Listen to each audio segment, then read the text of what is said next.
দীপ্ত টিভির পর্দায় বছরব্যাপী জাতীয় হিফজুল কুরআন ভয়েস অব আল কুরআনের উদ্বোধন করা হয়েছে। অনুষ্ঠানটি রাজধানী বিজয়নগর চুংওয়া রেস্টুরেন্টে অনুষ্ঠিত হয়েছে। এ সময় ভয়েস অব আল কুরআনের পরিচালক মাওলানা গোলাম কিবরিয়া আল মুসলিম বলেন, দেশের ক্ষুদে হাফেজ কুরআনদের সুপ্ত প্রতিভা বিকাশ ও সারা বছর কুরআনের চর্চা চালু রাখার লক্ষ্যে এই আয়োজন।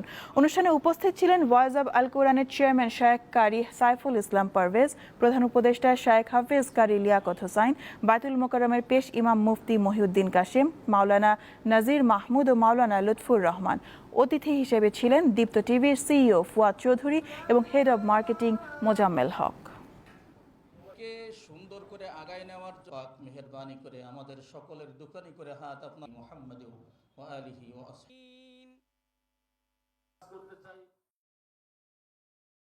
আজকে টিআরপি দীপ্ত টেলিভিশন একটা ভালো জায়গায় পৌঁছে গেছে, 1 নম্বরে রয়েছে এবং এটা একটা প্ল্যানিংয়ের জন্য হয়েছে, ভালো প্ল্যানিং। আমাদের শুক্রবারে আমরা আশা করছি যে নামাজের আগে এই অনুষ্ঠানটি আমরা প্রচার করব, যে এই যাত্রা আমাদের ভালো হবে এবং আপনাদের সকলের দোয়া আপনাদের সঙ্গে থাকলে আমরা অবশ্যই ভালো করতে পারব। উদ্বোধনী অনুষ্ঠানে অনেক বড় বড় বিজ্ঞ সম্মানিত ব্যক্তিরা এখানে উপস্থিত হয়েছেন, এসেছেন।